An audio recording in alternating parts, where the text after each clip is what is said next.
it's the end of time. And the Mississippi River, she's a gold dry. Interest is up and the stock market's down, and you only get mugged if you go downtown.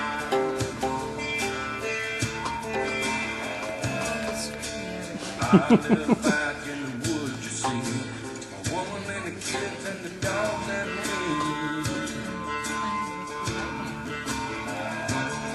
I got a shotgun, a rifle, and a four-wheel drive. There she is. Country boy can survive. Country folks can survive.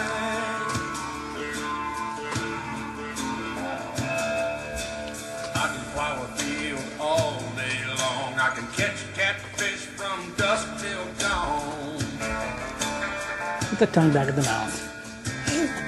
Make our own whiskey and our own smoke too. I was just playing with you. You were. I was just playing with you. Okay. Let's go over and see what's going. Real good old tomatoes and homemade wine. Country boy can survive. Let me show you how it goes. Okay. You can Hey, I'm Bill again. And you know what? I'm a country boy. play this with. Just lost my cowboy hat. But yes, I'm a country boy. You want to wear Granddad's glasses too? Okay. Whoa. Oops. They're a little bit too big for you. Yeah, I'm a country boy. I was raised in Santa Cruz Mountains.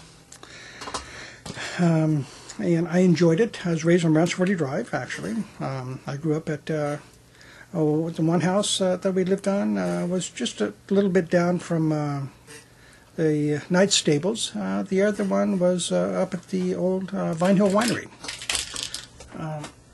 And lived at both. My grandfather lived at 3 houses along Branciforte Drive. And, you know, he was a cantankerous guy. Well, I wouldn't say cantankerous. He was an interesting character. He was also someone you didn't mess with. You know, Granddad was he was an inventor. Two, his uncle owned Fruhoff Trucking, or trucks, trailers. They manufactured trailers up in San Francisco. And number 3, he was part of the notorious Horn Brothers. The notorious Horn Brothers were well known in San Francisco. They took care of business for San Francisco waterfront. When the mafia tried to come into San Francisco and take over business, guess what? They were run out of town, or they were transported south of San Francisco down Highway 1. And my grandfather was guilty of transporting it. He wasn't guilty of whacking them, but he was guilty of transporting them. You know, they've told me some stories in the past of you know, Santa Cruz. Branciforte Drive was it was full of gambling dens, casinos, gangster hangouts, distilleries, you name it. It was on Branciforte Drive. Yeah, as growing up, they'd point out the various locations of the local houses of ill repute. Actually, one was just 3 doors down from where I was growing up. It was, you know, the Branciforte Drive it was gangster town, and we're not talking mafia type gangsters. We're talking about American gangsters, and they were far more notorious than any of the Italians that came out of Italy. You know, in part because a lot of them were part Native American. And you know what? They were mad, angry. But, you know, my family shared some of what the Horn family meant to Santa Cruz and what Santa Cruz meant to the Horn family.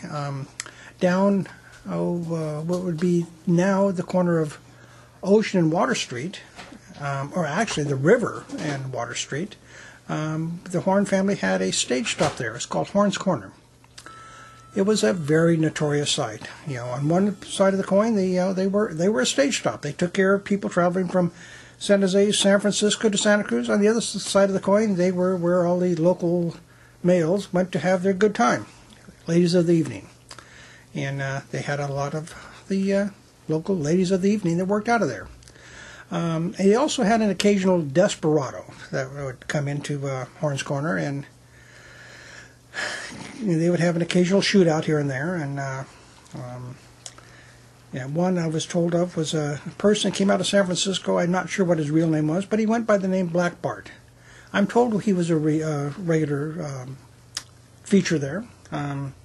Black Bart was a kind of a notorious stagecoach robber in the Bay Area. But Horns Corner caught on fire probably shortly after the turn of the century, and the city fathers let it burn. And they said it was improving Santa Cruz. Mind you, those were the same people that would show up to meet with the ladies of the evening at night. Goes to tell you. But, you know, the Horn family, they maintained business for a long time in Santa Cruz. Up in the Seabright area, there was another place called Horn's Dry Goods. If you take a look at, well, the church isn't there, but Grace Episcopal Methodist Church was built by my two grandfathers, great-grandfathers, Granddad Bailey and Granddad Willie. They donated the property and they built the building.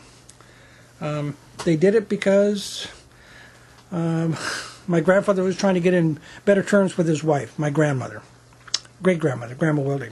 But yeah, that was built by my family, and the property donated, and all the building was donated by my family, the Horn family.